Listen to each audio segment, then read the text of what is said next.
Gremo v kino.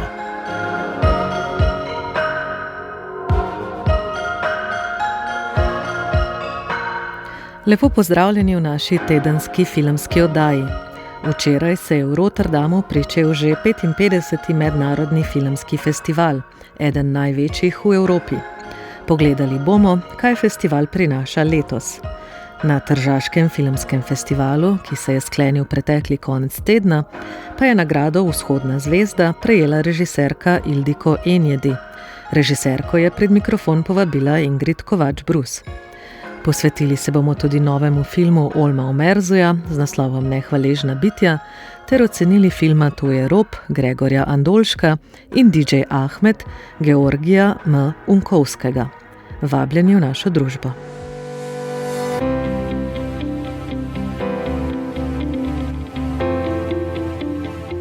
V Rotterdamu se začenja že 55. mednarodni filmski festival.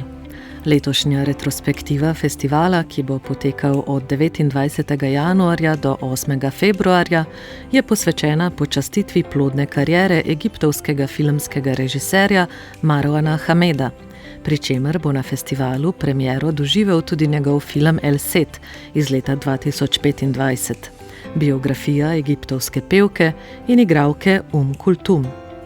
V drugem retrospektivnem sklopu bo festival predstavil filme japonskega V-kina, japonskega fenomena neposrednega filmskega ustvarjanja z videokamero, ki se je pojavil konec 80. let prejšnjega stoletja in je trajno zaznamoval sodobno filmsko kulturo. Tretji fokus Rotterdamskega festivala pa so letos feministični filmi.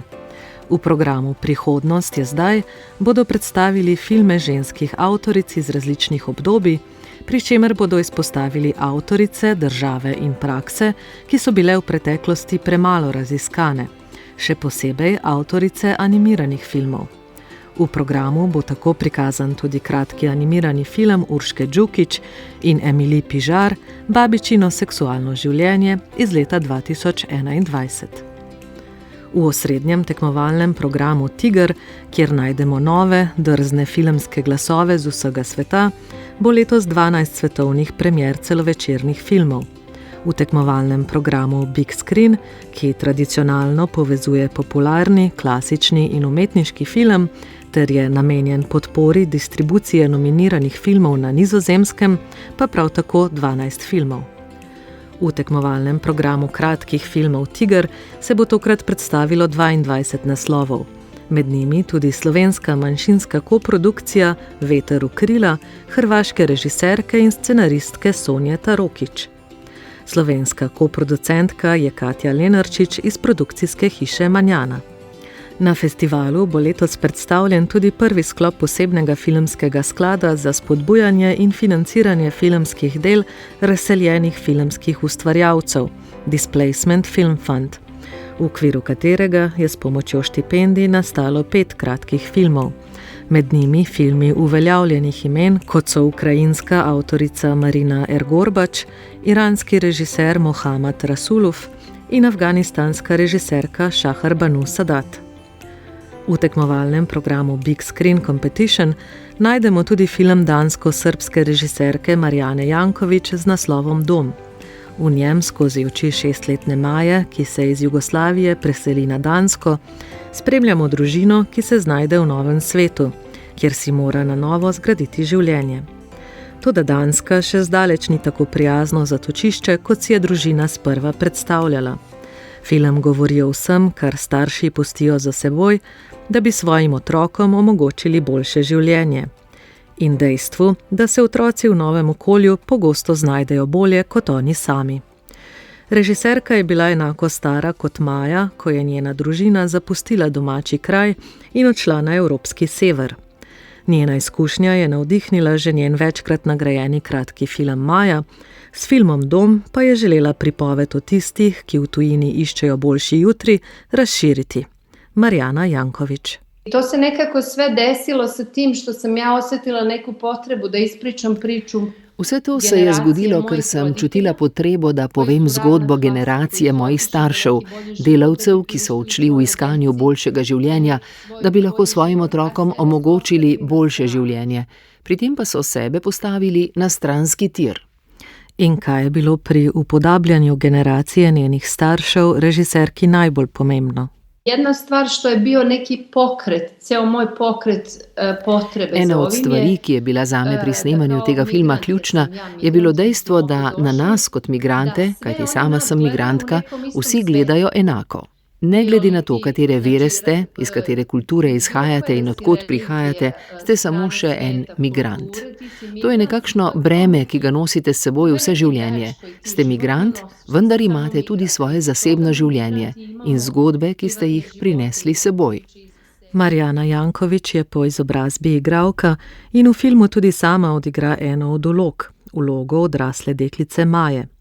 Kako je njena igralska pot vplivala na odločitev, da stopi tudi v čevlje režiserke? I onda su započele sve te uloge, koje su naravno bile da glumim strankinju. Ko sem postala igralka, sem sprva dobivala predvsem vloge, v katerih sem seveda igrala tujke, kar mi ni bilo težko, saj sem jim morala dokazati, da sem dovolj dobra, da mi dajo vloge, ki mi pritičajo, ker sem nadarjena in ne zato, ker sem temna ali svetla ali karkoli drugega. V tem procesu sem spoznala, da mi zgodbe, ki sem jih tako igralka kot umetnica želela povedati, ne bo nihče napisal, saj ljudje teh zgodb ne poznajo. Ne vedo, kaj smo prestali. Generacija mojih staršev jim tega ni nikoli povedala, ker niso ljudje, ki pišejo knjige ali delajo na televiziji. So tihi ljudje, ki so vedno počeli vse za nas, toda v ozadju. To je bila moja motivacija. Te zgodbe je moral nekdo povedati. Nekdo je moral ustvariti te vloge zame. Zato sem si rekla, da bom to pač storila sama. V filmu je ena od osrednjih tem tema jezika. Majini starši se v novem okolju tudi zaradi neznanja jezika težko znajdejo, medtem ko se Maja hitro nauči danščine in pogosto prevzame vlogo prevajalke za svoje starše. Ceo život mi je taj jezik bio nekako bitan i uvek sam imala to kao stvar. Vse življenje je bil jezik zame zelo pomemben. En jezik sem prinesla s seboj in nisem ga smela pozabiti, ker je del moje identitete. Drugega pa sem se morala naučiti dovolj dobro, da Danci ne bi ugotovili, da nisem Danka. Po drugi strani pa sem želela ohraniti svoj srbski jezik, da Srbi ne bi rekli, da nisem Srbkinja. Ta dva jezika sta bila vedno del mene. Ko moji starši gledajo danske filme, ker danščine ne razumejo dovolj dobro, v njih ne morejo povsem uživati in to je nekaj, česar Danci nikoli ne bodo razumeli. Zato sem ob snemanju filma pomislila, da pravzaprav delam film, pri katerem se bodo tudi oni morali bolj zbrati in pri katerem tudi oni ne bodo razumeli vsega. Tako jim morda lahko dam občutek, kako je biti tujec. Prosto tako, da jim dam osjećaj, kako je to biti stranac. Filmski festival v Rotterdamu, na katerem se bo zvrstilo kar 428 kratkih in celovečernih filmov, bo potekal še vse do nedelje 8. februarja. Več o filmih s festivala pa izveste v naslednji oddaji Gremo v kino.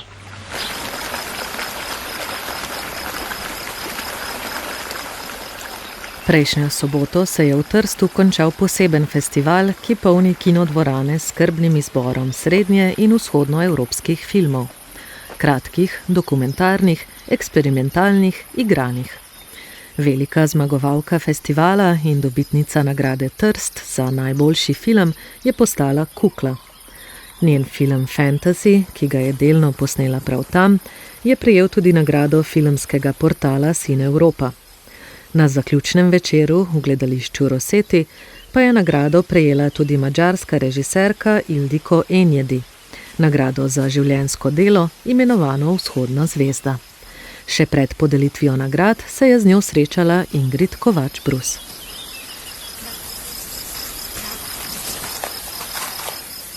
Ildiko Enjedi je v Trst prispela le dobro uro pred najinim pogovorom. Mila, energična in lucidna, kot so njeni filmi. V Trstu je bila že na prvem festivalu leta 1989 s prvencem Moje 20. stoletje in ostala z njim povezana do danes.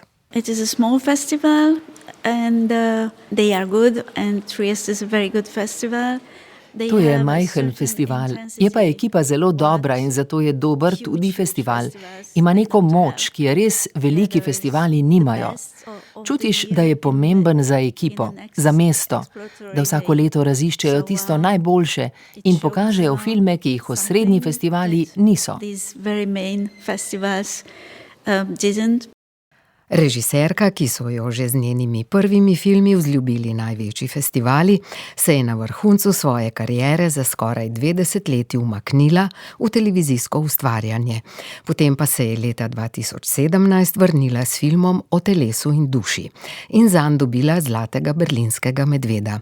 Film s posebno ljubezensko zgodbo med dvema posebnima človekoma se dogaja v idiličnem gozdu in v brutalnem okolju klavnice in ves čas hodi po tisti tanki črti možnega, verjetnega, pravličnega in sicer tako spretno, kot znajo le največji mojstri.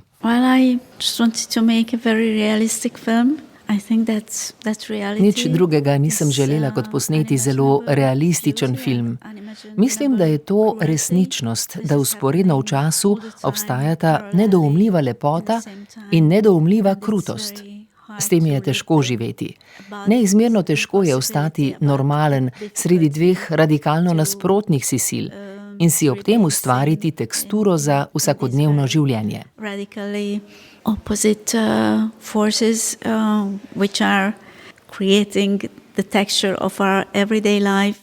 Svoj zadnji film, Tiha prijateljica, ki k nam na reden spored šele prihaja, pa je postavila v botanični vrt in spet, tokrat med najbolj znamenitimi drevesi, pokaže svoj pogled na človeka in naravo.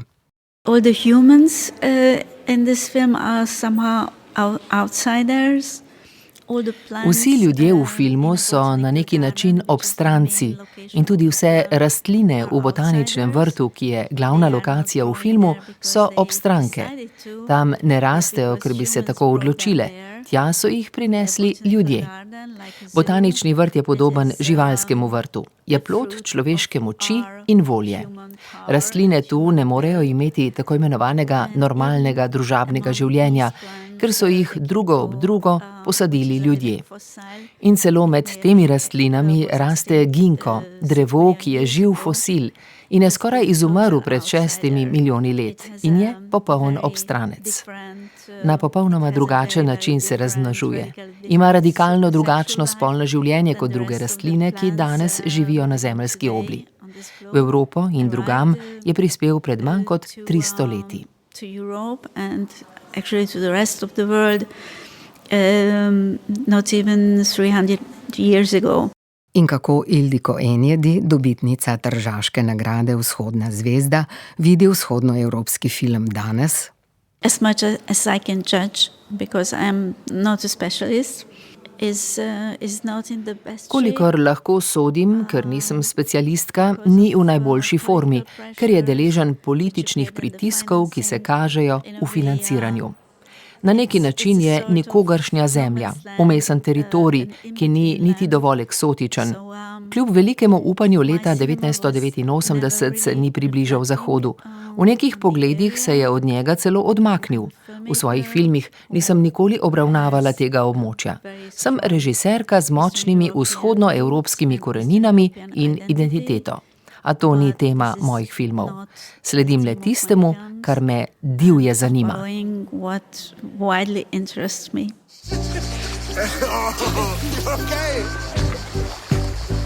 Foto für Mama.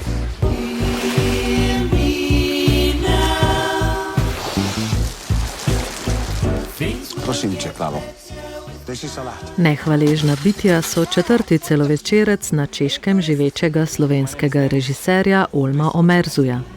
Ponovno je v središču družina, ločena starša, hčerka s prehransko motnjo in sin, ki se počuti zapostavljenega. Eno od ključnih vlog igra tudi igralec Timon Šturbej. Nekaj misli o filmu in izsekov iz pogovora z režiserjem je zbrala Tesa Drev-Juh.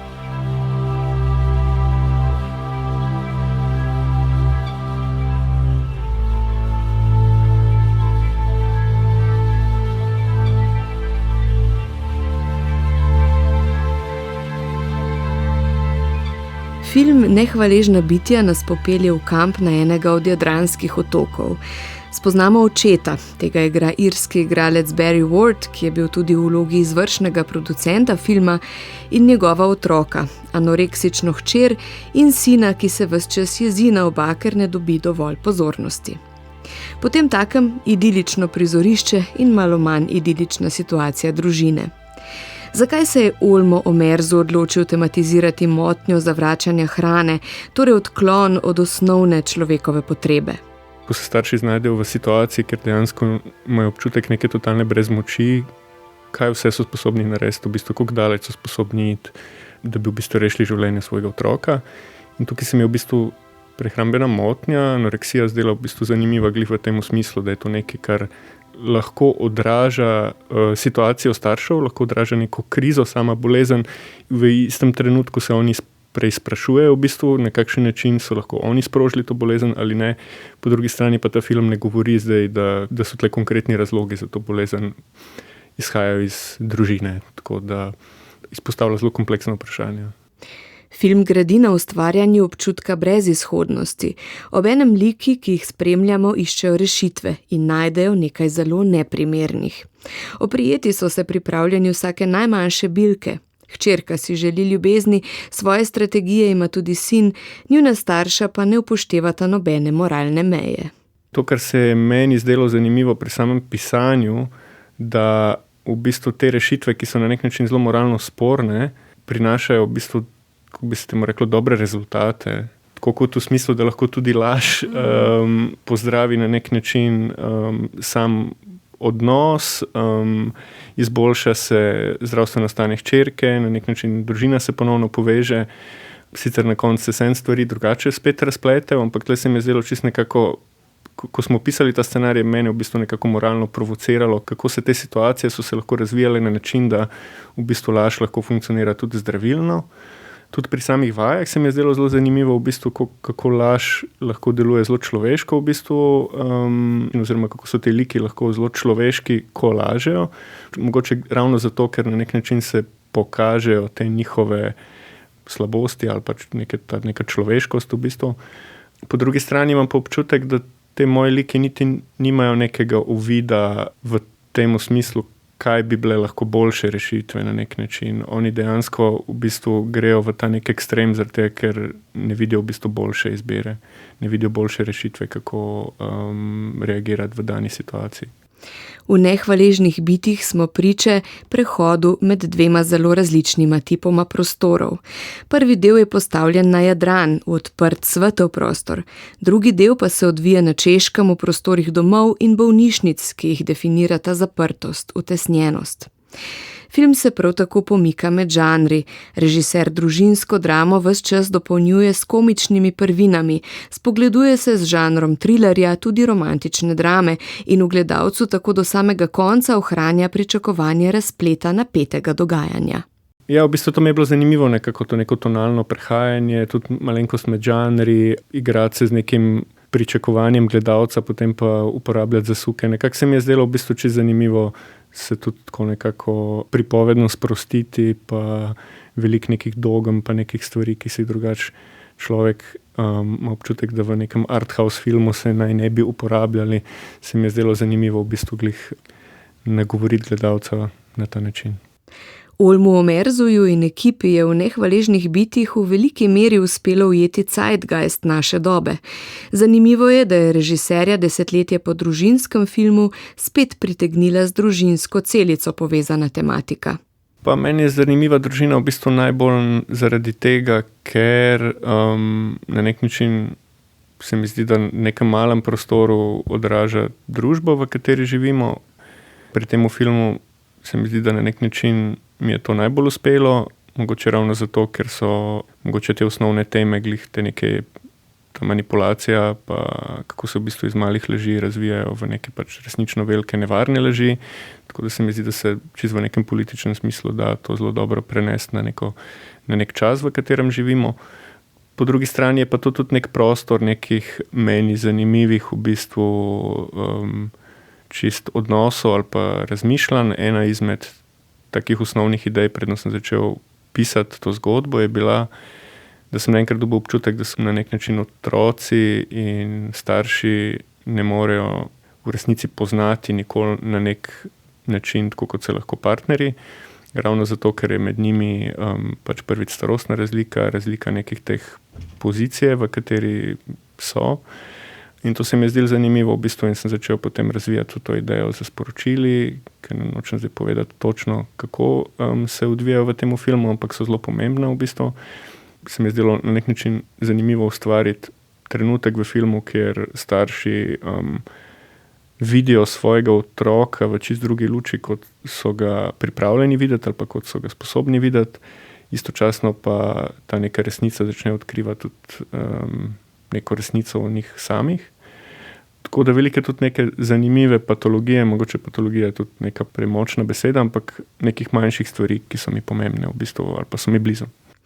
Nehvaležna bitja so izpopolnjen film, ki dokazuje, da ima Olmo Omerzu izjemen posluh za nelahke situacije, s katerimi se soočamo v sodobnem svetu.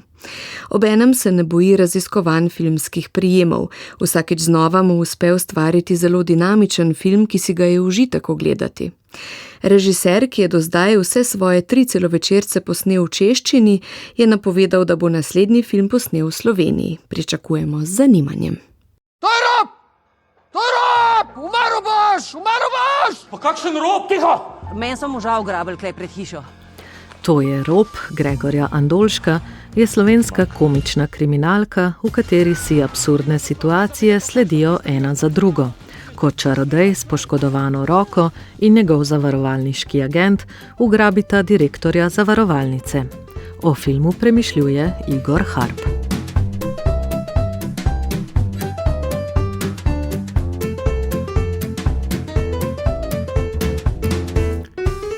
To je Rob, je samostojni režijski celovečerni prvenec Gregorja Andolška, ki je pred več kot desetletjem skupaj s Tijano Zijanič posnel edinstveni milenijski portret zgodbe iz Sekreta. Najnovejši film je bolj neposredno žanrski, saj ima ogrodje kriminalke, ki jo izpopolni izdatna mera satire in skoznjo družbeni komentar. Zgodba se začne s čarodejem Rajkom, ki želi po poškodbi med predstavo v nakupovalnem centru uveljaviti zavarovalno polico, sklenjeno prav za tak namen. Zavarovalnica ga zaradi administrativne napake zavrne, potem pristopi k svojemu agentu, samosvojemu in osamljenemu Marcelu, ki dela iz majhne pisarne v blokovskem naselju.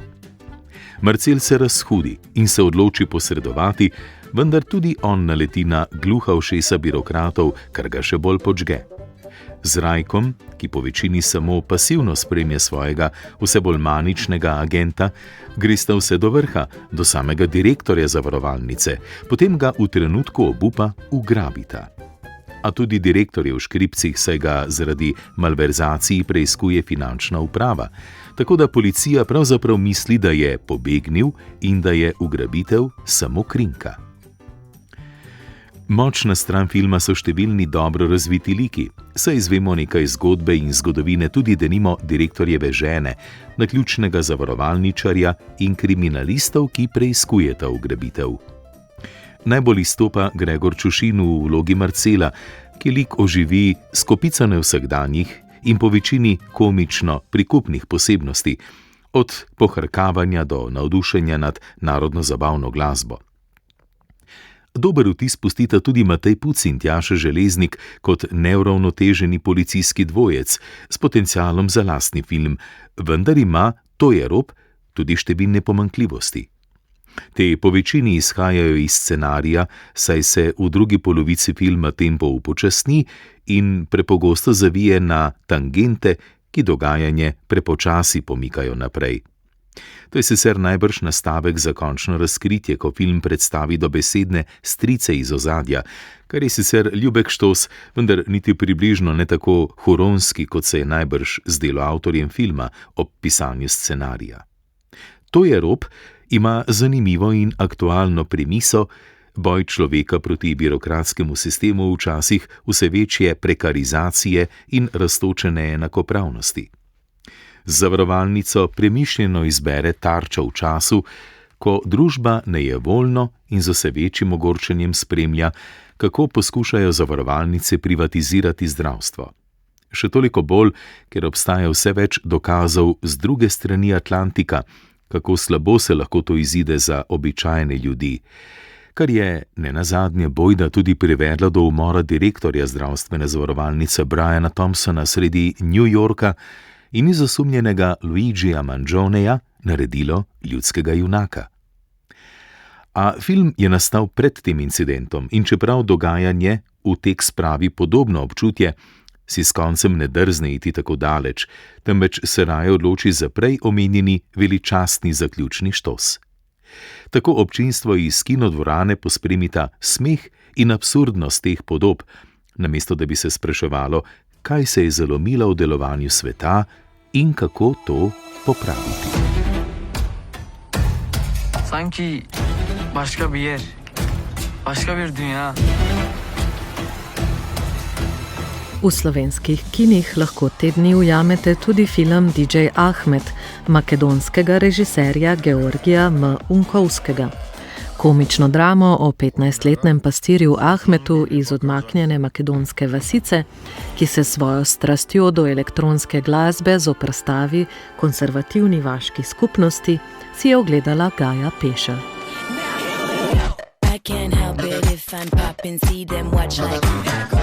It's outrageous how this flavor got him shook like you can't play me, rein me in or try and tame me.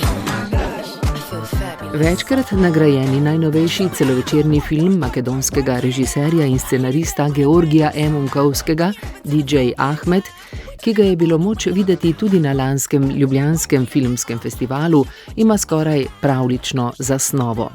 Ahmed, 15-letni pastirovac v neki odročni makedonski vasici, se zaljubi v premožno vrstnico Ajo, ki se je vrnila iz Nemčije zaradi dogovorjene poroke, ki si je seveda ne želi. Simpatija je obojestranska in pastirjeva naloga, v maniri dobrih starih klasičnih pravljic, je seveda dekletu pomagati pobegniti. Pri tem si, kakor se za tovrstni lik tudi spodobi, pomaga zvijačo, ki pa ni nič drugega, kakor elektronska glasba, in težko bi si zamislili bolj slikovit prikaz trka dveh popolnoma različnih si svetov. Na eni strani izrazito tradicionalno ruralno okolje s stoletnimi pravili in tradicijo, ki ga poosebljajo Ahmetov oče in Ajina družina. Na drugi, mladi, svobodomiselni najstniki, ki se sredi gozda udeležijo rejverske zabave in objavljajo na TikToku. Ko se vmes umeša še čreda pobeglih ovac, je kulisa za prepovedano ljubezensko zgodbo skoraj popolna. Prav podoba tehno-rejva v gozdu je bila glavno režiserjevo izhodišče za zasnovo tega filma, ki se mu je potrdila kot pravilna, ko je nekega dne med iskanjem snemalnih lokacij opazil nekega pastirja z najnovejšim iPhonom in takoj vedel, da ima svoj film. Dokončne oblike, v kateri se, tako kot v življenju, spretno prepletajo humor, žalost, toplina in melanholija, je nato minilo še 5 let, rezultat pa je izrazito topla pripoved o odraščanju v svetu, ki mu v resnici ne pripadaš več. Da je Ahmetova usoda še bolj zapletena, mu je pred kratkim umrla mama, na katero je bil očitno zelo navezan, in je bila tisti bolj svobodomiselni člen družine. Njegov precej mlajši bratec Naim pa od takrat ne spregovori več niti besede. Oče, zavezan tradiciji in popolnoma nesposoben izražati svoja čustva do sinov, svojo nemoč ob tem preliva v trdo vzgojo, kar le še povečuje prepad med njimi. Igra Aksela Mehmeta je tako osredinjena predvsem na njegove oči, ki boleče močno izražajo vse tisto, česar ni sposoben izreči z besedo. Spretna dramaturgija prizorov pa večkrat vzbudi upanje, da bo končno le že prišlo do preobrata. A zato se mora zgoditi nekaj zares posebnega, močnejšega od besed – glasba. Kot univerzalni jezik, ki presega besedno komunikacijo, Ahmetova glasba, predvajana na izjemno duhovit način, nazadnje prebije zid medgeneracijskega nerazumevanja in premaga urok mamine smrti. Poleg glavnih 3 igralcev Arifa Jakupa, kot ravno prav svojeglavega Ahmeta, izjemno simpatičnega Aguša Aguševa, ki je nalogo molčečega Naima opravil z odliko, ter Dore Akan Zlatanove kot sodobne princeske Aje, ki ne potrebuje več rešitelja na belem konju, ampak samo pomočnika za izpeljavo svojega načrta. Prav posebno vlogo odigrajo tudi številni slikoviti stranski liki ter pristno in izjemno fotogenično makedonsko okolje. Da o roza ovci niti ne govorimo.